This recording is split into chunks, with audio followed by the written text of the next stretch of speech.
কেমন আছেন আপনি? কে আপনি? আমাকে চিনতে পারছেন না? একদমই চিনতে পারছি না। চিন্তা করেন, ঠিকই পারবেন। আপনি রিন্তির বড় ভাইয়া না? আপনার নাম বৃত্ত? হ্যাঁ, আমার নাম বৃত্ত, মানে বাবা মা রেখেছে আর কি বৃত্ত। তবে আমি নিজেকে সর্বভুজ বলি। আপনি একা একা দাঁড়িয়ে আছেন, চলেন আপনাকে নামিয়ে দিই। না থ্যাংক ইউ, আমি পারবো। আর বাবা, এখানে কিছু পাবেন না বৃষ্টির মধ্যে। আসেন আসেন, ওঠেন। আরে আসেন, কিচ্ছু হবে না, ছাতা নিয়ে ওঠেন।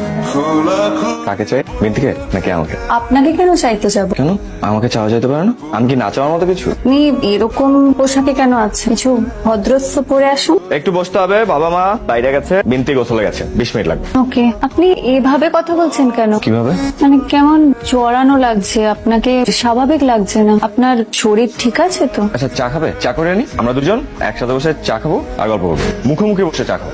গল্পটা না করলেও চলবে, মুখোমুখি বসলেই হবে, আর চা খেলেই হবে। না না, আমি চা খাবো না। আপনাকে স্বাভাবিক আরে লাগছে বসো না? তো, চা করে আন। এই না, চিনি লাগলে বলো। Thank you. আচ্ছা ইতি, নিজেকে হারিয়ে ফেলা মানে জানো? না জানি না, আপনি জানেন?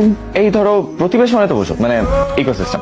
সো এই ইকোসিস্টেমের সাথে প্রাণী জগতের একটা কানেকশন আছে। তো এই কানেকশনে যখন একটা ইমব্যালেন্স হয়, তখন সবকিছু এলোমেলো হয়ে যায়। এই ধরো সাপোজ আমি তো একটা প্রাণী, রাইট? সো আমি যখন আমার সারাউন্ডিং এর সাথে অ্যাডজাস্ট করতে পারি না, ওই অবস্থাটাকে নিজেকে হারিয়ে ফেলা বলে, বুঝলা?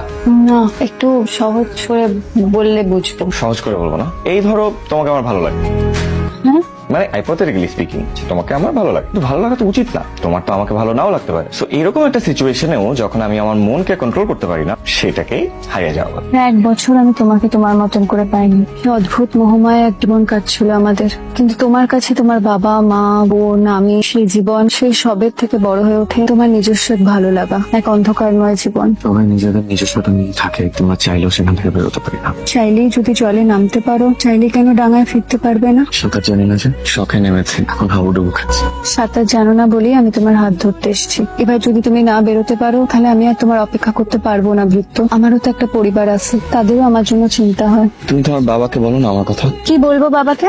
যে আমি একজনকে ভালোবাসি, যে সে একজন অ্যাডিক্ট? বলা যায় কাউকে? প্লিজ তুমি আমার পাশে থেকো। আমার পাশে আমার বাবা মা নেই, কেউ নেই, সারাক্ষণ ওরা আমার সাথে খারাপ ব্যবহার করে। তোমার ভরসা না পেলে আমি সত্যি সত্যি ডুবে যাবো। আমি সব সময় তোমার পাশে আছি, তোমার বাবা মাও তোমার পাশে আছে। তুমি ওদের অশান্তিতে রেখো না, রিকোয়েস্ট করছি।